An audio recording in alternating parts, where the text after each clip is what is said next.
మహేష్ బాబు, దర్శకుడు Rajamouli కాంబోలో SSMB 29 working title తో ఓ cinema ముస్తాబవుతున్న విషయం తెలిసిందే. ఇందులో ప్రియాంక చోప్రా ఓ కీలక పాత్ర పోషిస్తున్నారు.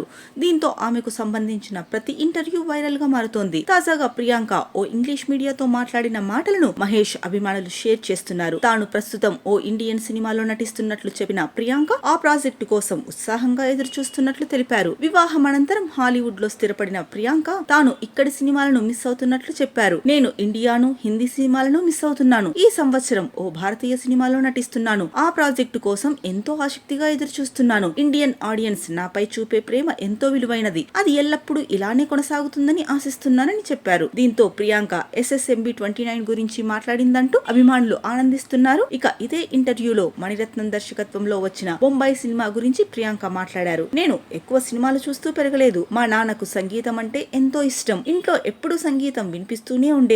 నాకు 13 ఏళ్లున్నప్పుడు ముంబైలో ఓ థియేటర్లో బొంబాయి సినిమా చూశాను. నాకు ఊహ తెలిసాక చూసిన మొదటి సినిమా అదే. ఆ అనుభవాన్ని ఇప్పటికీ మర్చిపోలేను. నేటికి ఆ సినిమా చూస్తే నాకు ఆశ్చర్యం వేస్తుందని చెప్పారు. ఇక SSMB 29 విషయానికి వస్తే ప్రస్తుతం ఇది షూటింగ్ దశలో ఉంది. అటవీ నేపథ్యంలో సాగే కథతో ప్రపంచాన్ని చుట్టేసే సాహస ప్రయాణంగా ఈ సినిమాని సిద్ధం చేస్తున్నారు రాజమౌళి. ఇందులో మహేష్ బాబు మునుపెన్నడూ చేయని ఓ విభిన్నమైన పాత్రలో సరికొత్త లుక్ తో ప్రేక్షకుల్ని అలరించనున్నారు. భారతీయ చిత్ర పరిశ్రమలో ఇప్పటి వరకు చూడని సరికొత్త ప్రపంచాన్ని రాజమౌళి ఆవిష్కరించబోతున్నారని రచయిత విజయేంద్ర ప్రసాద్ గతంలో తెలిపారు. చూడాలి మరి ఇంతమంది ఆశలు పెట్టుకున్న SSMB 29 ఎలా ఉండబోతుందో.